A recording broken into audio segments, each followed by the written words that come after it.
നീ എന്താ വിളിച്ചിട്ട് ഫോൺ എടുക്കാത്തെ? ചേട്ടാ ഞാൻ കോള് വന്ന് ശ്രദ്ധിച്ചില്ലായിരുന്നു. നീ പൈസ തരണ്ട എത്ര നാൾ ഇങ്ങനെ മുങ്ങി നടക്കൂടാ?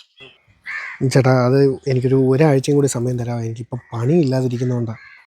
ഒരാഴ്ചയൊന്നുമില്ല, 3 ദിവസം. അതിനുള്ള എന്റെ പൈസ തന്നില്ലേ ഞാൻ അങ്ങ് വീട്ടിലോട്ട് വരും. ചേട്ടാ ഞാനൊന്ന് പറഞ്ഞോട്ടെ. എനിക്കൊന്നും കേൾക്കണ്ട. 3 ദിവസം കഴിഞ്ഞ് എന്റെ പൈസ എനിക്ക് കിട്ടിയിരിക്കണം.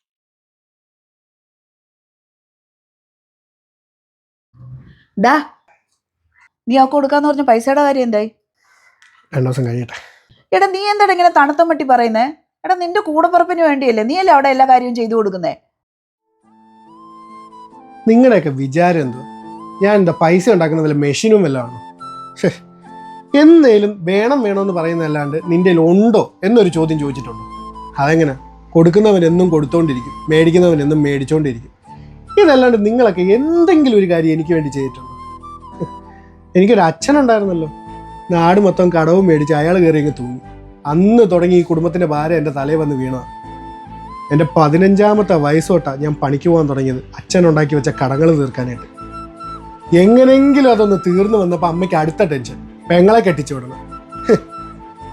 എനിക്ക് 32 വയസ്സായി, ഇന്നേ വരെ എനിക്കൊരു കുടുംബം ഉണ്ടാവുന്ന കാര്യത്തെക്കുറിച്ച് അമ്മ ചിന്തിച്ചിട്ടുണ്ടോ?